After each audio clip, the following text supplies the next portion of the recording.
In a time when the Galactic Union stood as the most powerful alliance of species in the known universe, Earth was a mere newcomer.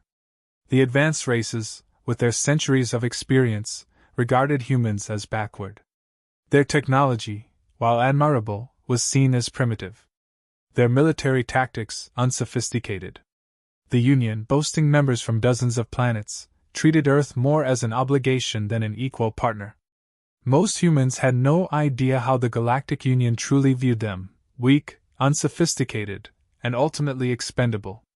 When Earth was accepted into the Union, it was largely a political gesture. To the Union's elite, humanity was unimportant, a species too young and reckless to matter in the grand scheme of intergalactic politics. It wasn't long before human representatives were sidelined in key decisions. Even Earth's most advanced nations were dismissed as small players on the galactic stage. Among them, the United States defenders, praised for their bravery back on Earth, were seen as no more than foot soldiers. Their leaders laughed at how these so-called Rangers were glorified on their home planet, seeing it as nothing more than blind pride. Yet the Galactic Union's leadership could not ignore the growing threat on their borders. The Zorvax, a race of brutal conquerors with no respect for diplomacy, had begun to expand aggressively. The Union had tried to broker peace, but their overtures were met with violence. War was inevitable. The Union knew that conflict with the Zorvax would be catastrophic, and they began to mobilize their forces. When the time came to distribute the war effort, the humans were assigned to a small, insignificant front, one of many decisions meant to appease them while keeping them out of the way. The galactic leaders found it amusing that the United States sent its famed Army Rangers to represent Earth. Their soldiers, highly decorated on their home planet, were expected to fail quickly, crushed by the Zorvax's overwhelming might. It was a convenient way to prove what the Galactic Union had believed all along: humans were not ready for the real battlefield. Among the Rangers sent to this hopeless front was Captain John Carter. A seasoned veteran with years of combat experience on Earth, Carter had seen it all: insurgencies, urban warfare, and endless battles of attrition. He'd led his men through impossible situations and came out the other side. But this was different. The enemy was unlike anything he'd ever encountered. The technology, the size, the sheer brutality of the Zorvax were alien in every sense. Yet, as always, Carter kept his focus. His mission was simple: protect his men and complete the objectives, no matter how futile they seemed. He knew the galactic leaders didn't expect him or his team to succeed, but that only fueled his determination. The first few days on the ground were tense. The Rangers set up a forward operating base near the battlefront, scanning the horizon for any sign of the Zorvax. The galactic commanders overseeing the operation offered little guidance. They barely acknowledged Carter's presence, dismissing the Rangers as relics of an outdated style of warfare. There was no respect for Earth's tactics here, no understanding of the grit and tenacity that had kept humans alive through centuries of conflict. The galactic forces relied heavily on automated systems and overwhelming firepower, trusting in their superior technology to win the day. Carter knew this wasn't how wars were won. Not on Earth, and certainly not against an enemy like the Zorvax. He could feel it in the air, the calm before the storm. His team wasn't about to sit and wait for the inevitable. It didn't take long for the Zorvax to make their move. At dawn on the fifth day, their forces descended, storming the human position with a mix of advanced artillery and ground troops. The galactic leaders watched from the safety of their command ships, fully expecting the Rangers to be wiped out in the opening salvo. But Carter had prepared. He had been watching, learning, and waiting for the Zorvax to overcommit. Using a combination of tactical retreats and hit-and-run guerrilla tactics, the Rangers held their ground. The galactic commanders were stunned. Their sensors showed that the human forces were not only holding but inflicting significant damage on the Zorvax. Carter's small unit, employing centuries-old tactics, was wreaking havoc on an enemy that had never seen this style of warfare. While the Zorvax relied on brute strength, Carter and his team used the terrain to their advantage, ambushing patrols, cutting off supply lines, and disrupting communications. The Zorvax, accustomed to steamrolling opposition with their superior technology, were caught off guard. They couldn't adapt fast enough to the sudden, unpredictable nature of human combat. Back at Galactic Command, there was disbelief. The leaders, who had initially viewed this deployment as little more than a formality, were forced to reconsider. How could these humans, these primitive defenders, hold off an enemy that had crushed countless other worlds? They began to watch more closely, analyzing every move the Rangers made. Carter's leadership was the key. He never allowed his men to lose focus, even as they were outnumbered and outgunned. His calm, methodical approach instilled confidence in his team. Where the Zorvax used raw force, the Rangers fought with precision. Every shot counted. Every movement had purpose. Slowly but surely, the battlefront shifted. The Galactic commanders, who had expected the Rangers to fail, now watched in astonishment as Carter and his men outmaneuvered and outfought an enemy 10 times their size. This wasn't luck. This was the result of years of human warfare experience, condensed into a single, ruthless demonstration of survival. Captain Carter had turned the tide, and for the first time, the Galactic Union saw humanity for what it truly was, a force to be reckoned with. The Zorvax had underestimated the humans, just like the Galactic Union had. But as they retreated in defeat, it became clear that Earth's defenders were far from soft. They were survivors, and they had just proven that the Rangers, with their unconventional methods and indomitable spirit, were anything but weak. The Zorvax, frustrated and humiliated by their initial failure, regrouped quickly. They had never faced an enemy like this before. Their battle doctrine had always revolved around overwhelming force, overwhelm the enemy with numbers and superior firepower until they collapsed. It had worked countless times before, and they believed it would work again. The Rangers were merely a temporary obstacle, a fluke that could be easily corrected with more troops and more aggression. As the Zorvax readied their second wave, they prepared for what they thought would be a swift and brutal retaliation. Their overconfidence, however, blinded them to the reality of the situation. They still underestimated their opponent. To the Zorvax, the humans were still nothing more than primitive fighters relying on luck. The Rangers were outnumbered, outgunned, and isolated. Surely, this would be the end of them. Captain Carter and his team, however, knew exactly what was coming. They had faced overwhelming odds before. They had survived with their lives not because of superior firepower, but because of superior tactics, and they weren't about to change their approach now. While the Zorvax prepared for a frontal assault, Carter and his men prepared to turn the tables once more. The key to human warfare had always been adaptability. The Zorvax, like many advanced species, were bound by rigid military structures and protocols. Every move was planned, every engagement followed a predictable pattern. But humans had a long history of fighting wars with whatever they had, adapting to changing circumstances on the fly. This was what Carter knew would be his greatest advantage. He could see the patterns in the Zorvax tactics, see the holes in their strategy. And while they relied on brute force, the Rangers relied on cunning. The second wave hit hard, but the Rangers were ready. Using the terrain to their advantage once more, they had fortified their positions in ways the Zorvax could not anticipate.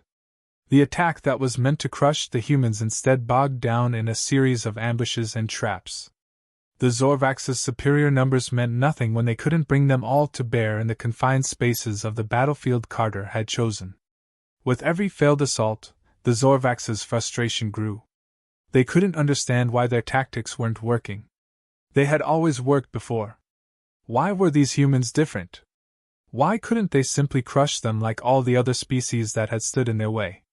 Carter, observing from the front lines, knew why. The Zorvax were predictable. They relied too heavily on their technology, on their numbers, on their overwhelming power. They didn't know how to think on their feet, how to adapt when their plans fell apart. And fall apart they did. Time and again, the Zorvax forces found themselves outflanked, outmaneuvered, and outsmarted. The Galactic Union had been watching these skirmishes closely. They had expected Carter and his men to fold under the Zorvax's second wave, but as the days dragged on, it became clear that the Rangers were not only holding their ground, they were winning. Reports from the field painted a picture that was hard to believe. The human forces, outnumbered and under constant assault, were somehow turning the tide of the battle. Back at Union Command, the alien generals were forced to reevaluate their assumptions. They had written off the humans as relics of a less civilized age, but now they had to acknowledge the results. The Rangers weren't just surviving, they were excelling. Their guerrilla tactics, their use of the environment, and their ability to anticipate the enemy's moves were all contributing to a string of victories that no one had predicted. For the first time, the Galactic Union leaders were forced to recognize that their preconceived notions about humanity had been wrong. The humans weren't fighting the way other species fought because they didn't have to. They were fighting the way they knew how, the way that had worked for them on Earth for centuries. And it was working here too, even against a vastly superior foe. As the Zorvax continued to pour more resources into the fight, the Rangers only became more dangerous. Every failed attack gave Carter and his men more information about the enemy's weaknesses. Every skirmish sharpened their instincts, honed their tactics. They were learning as they went, adapting to the situation in ways the Zorvax simply couldn't match. Carter, ever the strategist, took advantage of every mistake the Zorvax made. He led his men on daring raids deep behind enemy lines, cutting off supply routes, sabotaging equipment, and sowing confusion among the ranks. The Zorvax, who had once believed the humans to be insignificant, now faced a reality they had never anticipated. They were being beaten, not by overwhelming firepower, but by a small, highly trained group of soldiers who refused to back down. What the Galactic Union had failed to realize was that Earth's defenders had something the other species didn't: an understanding of hardship, of struggle, of what it meant to fight with your back against the wall. The Rangers had fought in wars where survival was never guaranteed, where they had to rely on their instincts and each other to make it through. This wasn't just another mission for them, it was what they had trained for their entire lives. The Zorvax, for all their might, were simply not prepared for this kind of war.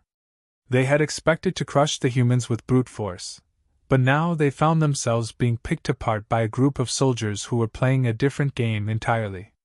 And the longer the fight dragged on, the more it became clear that the Zorvax were outmatched in ways they couldn't have imagined.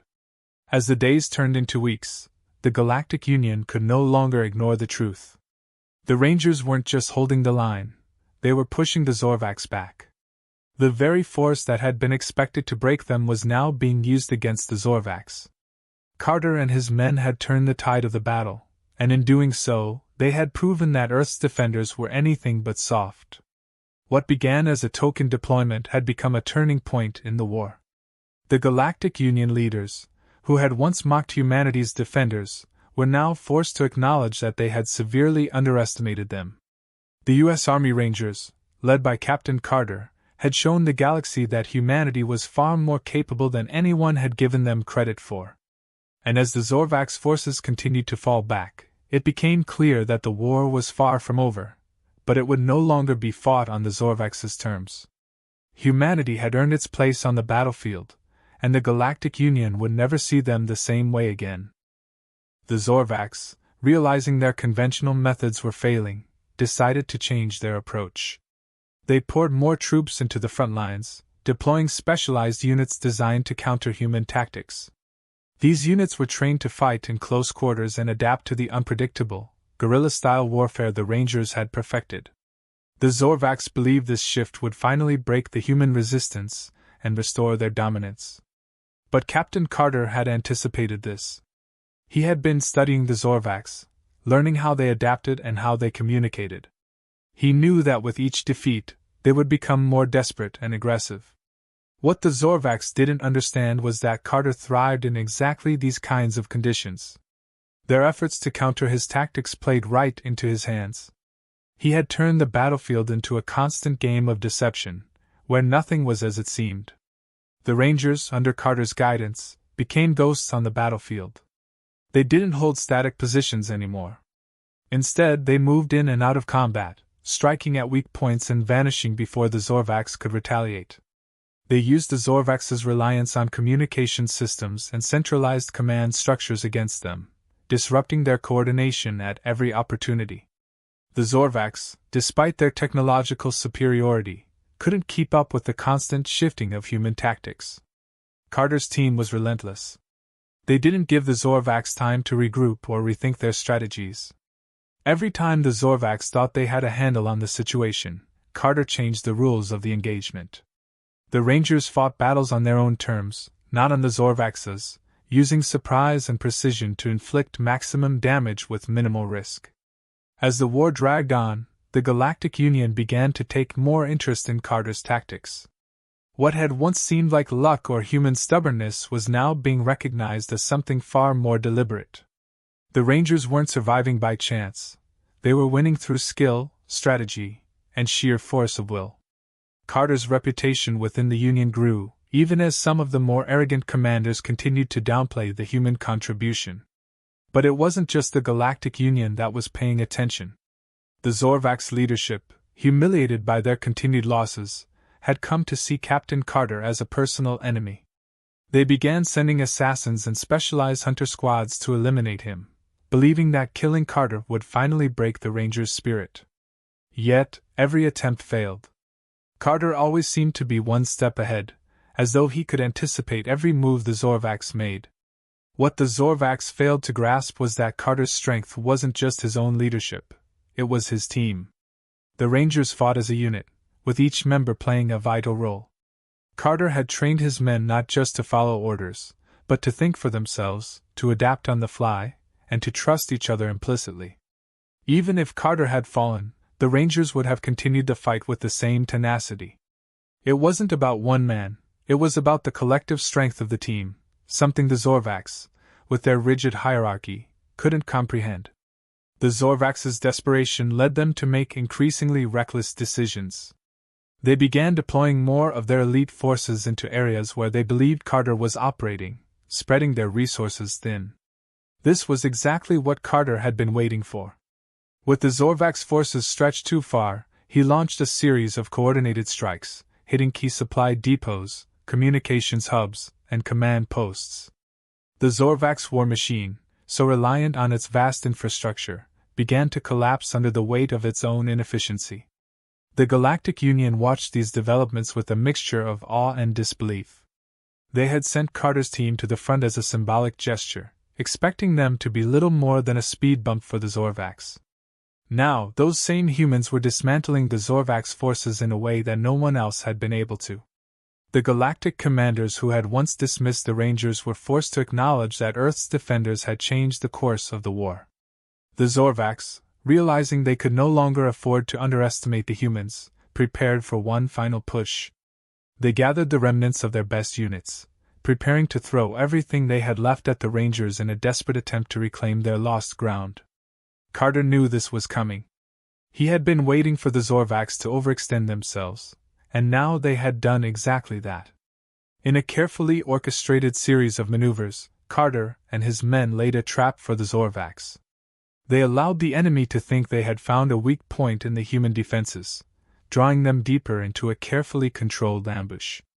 When the time was right, the Rangers unleashed their full fury. What had once been a steady stream of small victories turned into a decisive blow.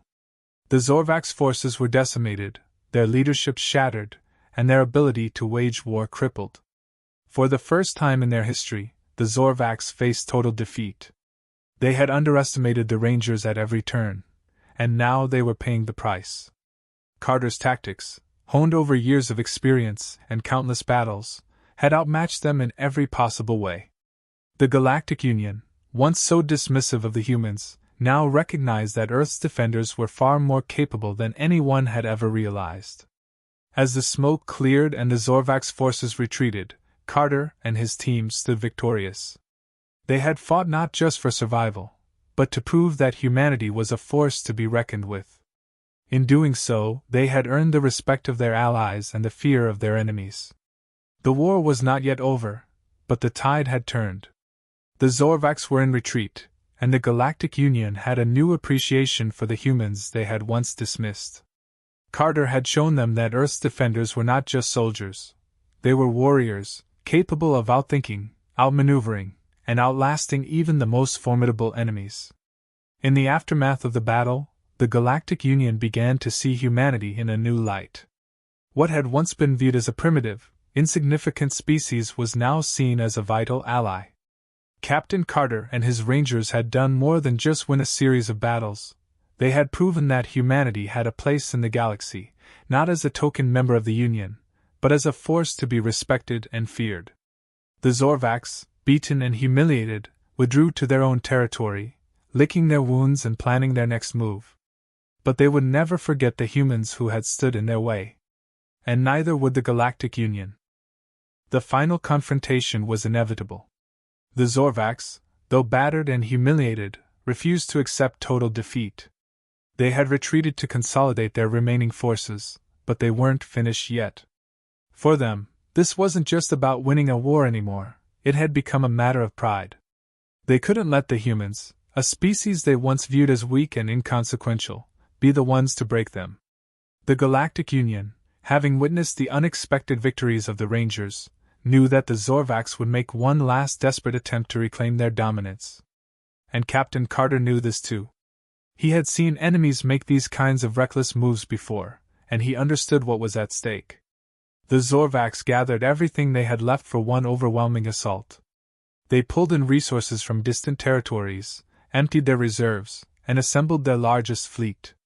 Their goal was simple: crush the humans, wipe out the Rangers, and send a message to the rest of the galaxy that they were still a force to be feared.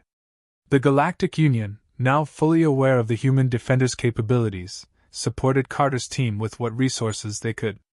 But Carter knew that in the end, it would come down to his squad on the ground. This would be a fight for survival, and it would be fought on Earth's terms, not the Zorvax's.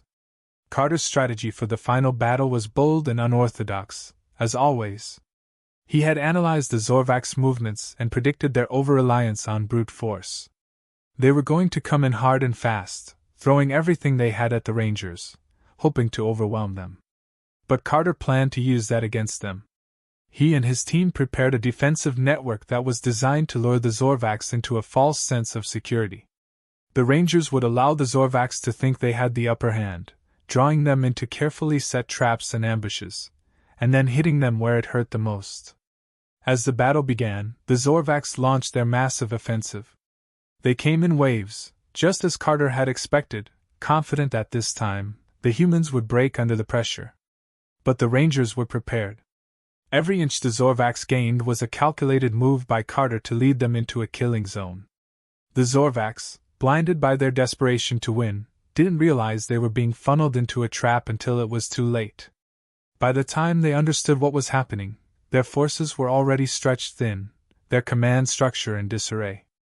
Carter's men, though outnumbered, executed their plan with precision. They struck from the shadows, using the terrain and their superior tactics to devastating effect.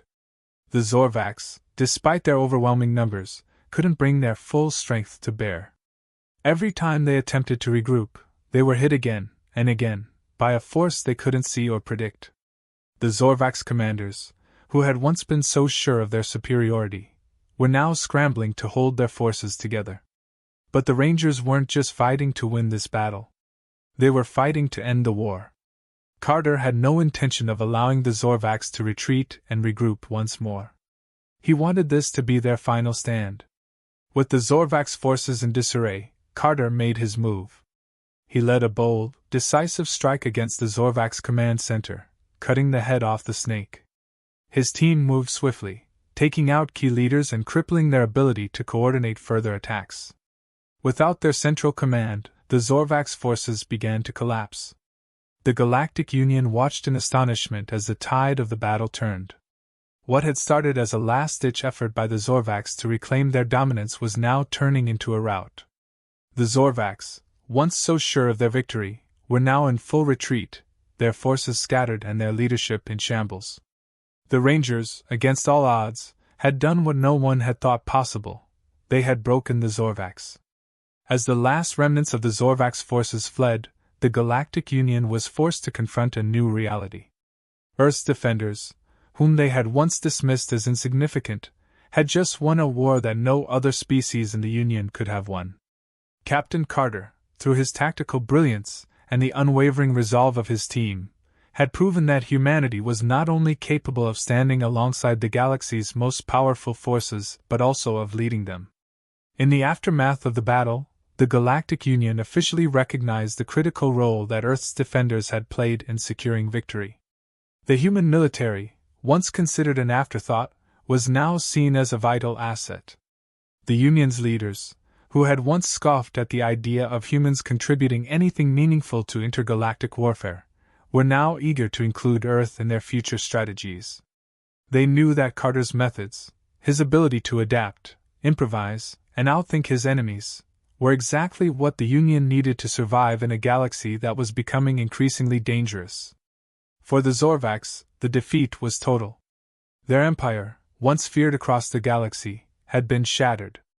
Their reputation as unbeatable warriors had been destroyed, not by an overwhelming show of force, but by a small group of humans who had outsmarted them at every turn. They retreated into their own territory, too weak to continue the fight, and too humiliated to seek revenge. As for Carter and his Rangers, they returned home as heroes. But Carter, ever the professional, knew that this victory wasn't just about one battle or one war. It was about showing the galaxy that humanity was ready to take its place among the stars. He had proven that Earth's defenders weren't just survivors. They were warriors who could stand against the greatest threats the universe had to offer. In the end, the Zorvax had believed that the U.S. defenders were soft, unprepared for the harsh realities of intergalactic warfare. But they had been wrong. Captain Carter and his Rangers had shown them, and the rest of the galaxy, that Earth was not to be underestimated. The Galactic Union had a new respect for humanity, and the Zorvax, once so proud and invincible, were left to rebuild from the ashes of their defeat. Humanity had earned its place in the galaxy, not through technological superiority or sheer numbers, but through the strength, determination, and tactical brilliance of a few soldiers who refused to back down, even in the face of impossible odds. Captain Carter had not only won a war, he had changed the way the galaxy saw Earth, forever.